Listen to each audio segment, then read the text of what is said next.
Ito, meron tayong napansin na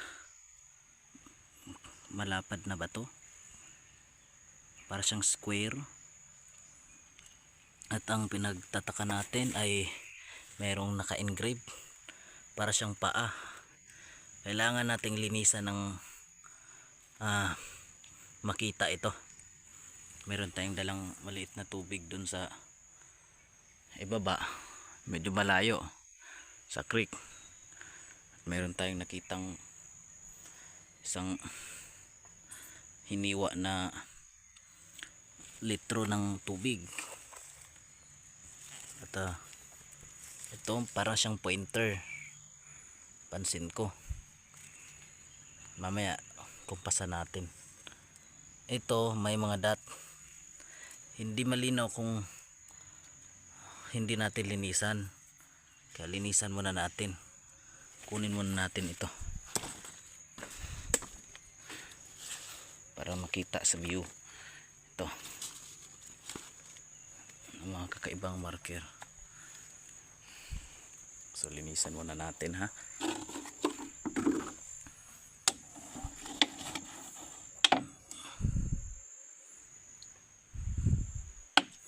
Paa talaga siya, halata naman.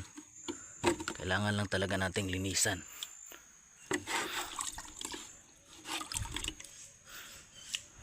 Ayan, naka-engrave talaga siya.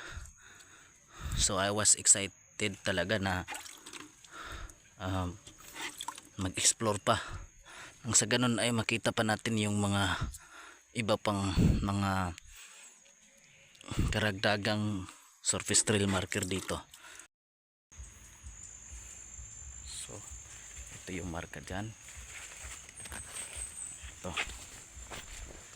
ayan,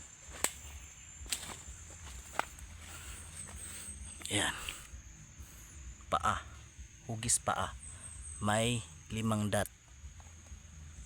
Ayan, actually guys, maraming meaning ang paa.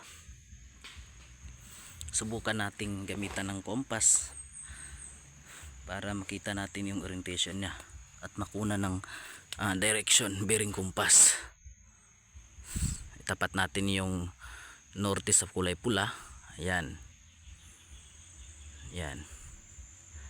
Sa southeast, fire element 180 degree, ay hagilapin pa natin dyan kung anong matatamaan maya maya.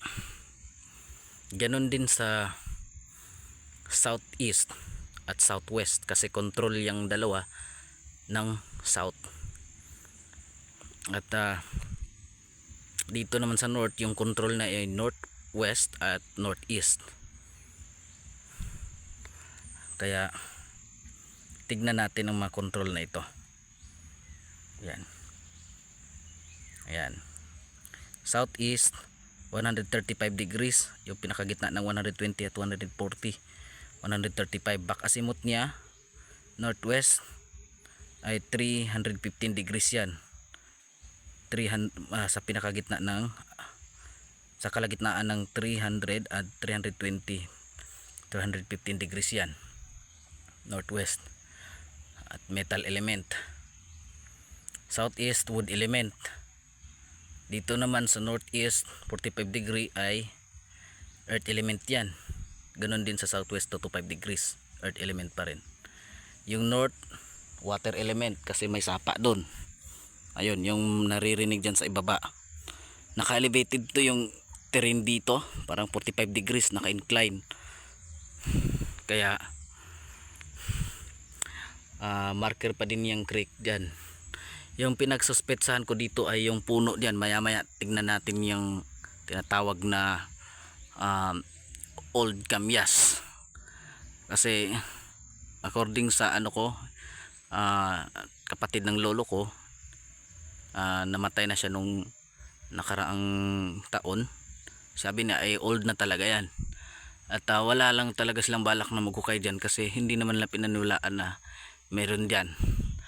Doon sila naghukay kanina, doon sa Old Nara. Hanggang sa kasalukuyan hinukay pa rin ng mga nagte-treasure hunting. Ewan ko lang kung sino. Iba na kasi ang nagmay-ari ng lupain na ito, pero mabait naman at pinayagan tayong mag-explore dito para hindi tayo magiging trespassing. At saka yung mga sign naman ang tinitignan natin at wala naman tayong ginagawang masama. So yung west, sa ulitin ko, 270 degree ay metal element. So yung mga symbols na makita natin sa mga bato na halimbawa ito yung pinaka fulcrum point natin, kung ano yung mga matatamaan dun sa control ng south at north, ay may kaugnayan yan sa tinatawag na treasure code at mga symbol. Meron talagang nakaukit dyan. Kung hindi naman bato ay bundok or puno mismo. Pero sa kasalukuyan ngayon ay wala na yung mga puno, pinutol na. So ulitin ko, yung suspetsa ko ay yung punong yan. Tignan natin. So ayan na.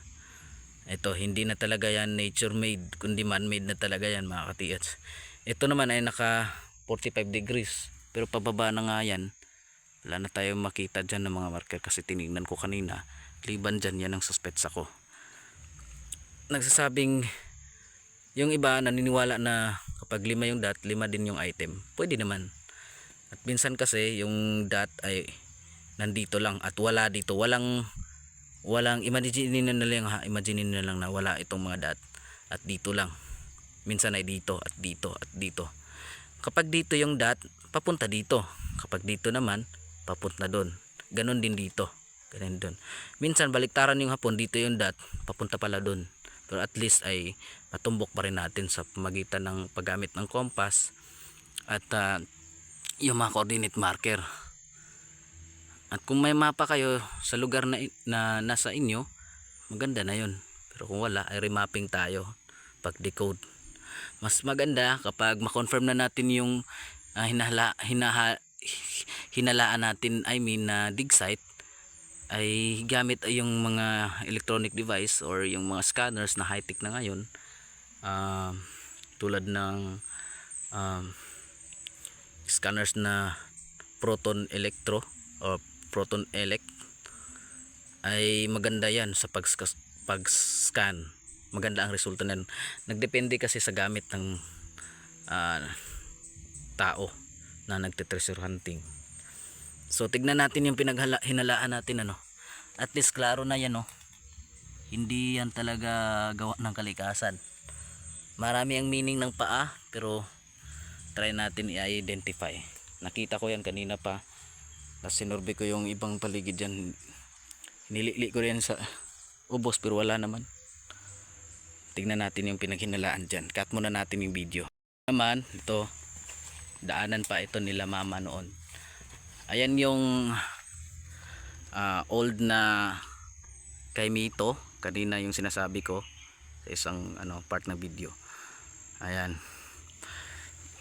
binisita na yan ng mga Hapon at ilang mga taon nang hindi sila bumalik. Nagre-remarking nga sila dito Kaya ito yung pinaghinalaan ko. Ayan, dito pala tayo. So hindi ko na kinat para mas makita nyo. Ayan, maliit lang sa cellphone pero malaki yan. Ayan Ayan. Yan sabi ng kapatid ng lolo ko, ito ay pinakamatanda na panahon pa ng Hapon. Kaya naniniwala naman ako sapagkat makita naman natin ang laki niyan. Hindi lang natin babae na maliit lang talaga sa cellphone, pero sa personal na kapag lapitan mo yan, malaki yan. May turing na sensory na talaga yan. So doon yung marker at ito ay naka 60 degree. Tignan natin sa compass orientation kanina, naka northeast 60 degree. Ayan, 60 degree kanina northeast. Yung back azimuth naman niya ay ayan, tignan natin, 220 degree. Ayan, hindi, 240 degree. 240 degree yung back azimuth niya. So ito yung hinalaan natin at suspetsa na meron siyang item dyan. At kung may plano tayong hukayin yan, ay dapat makipag-coordinate tayo sa may-ari. Ako interesado din ako dito, at kaya makipag-coordinate ako sa may-ari ng lupa, kasi iba na yung nakabili dito. So papunta dyan, galing din yung sign papunta dito, nilinisan ko yung sign para makita talaga ninyo. So ano masasabi nyo, pa-comment naman kung kayo'y boto na naandito yung item or may item dito. Kaya hanggang sa muli mga kaibigan, at maraming salamat. Ito yung dahon niya, ayan, old kamyas. Magandang buhay sa inyong lahat mga kaibigan. Ito yung pinakadulo ng ating video. Ipapakita na lang natin yung star apple tree. Ito, ayan, century na yan, at according yan ng kapatid ng lolo ko. At panahon pa kasi ng Hapon, naabutan kasi nila. At kung saan saan sila nagtatago, hanggang sa napadpad sila dito sa lugar na ito, at naangkin nila ang lupaing ito. At yun nga, sabi ng mga tiyuhin ko, noon pa daw merong 4 na Hapon na nagpunta dito at nais nilang bilhin ang lupaing ito, at ibabalik lang naman din nila pagkatapos.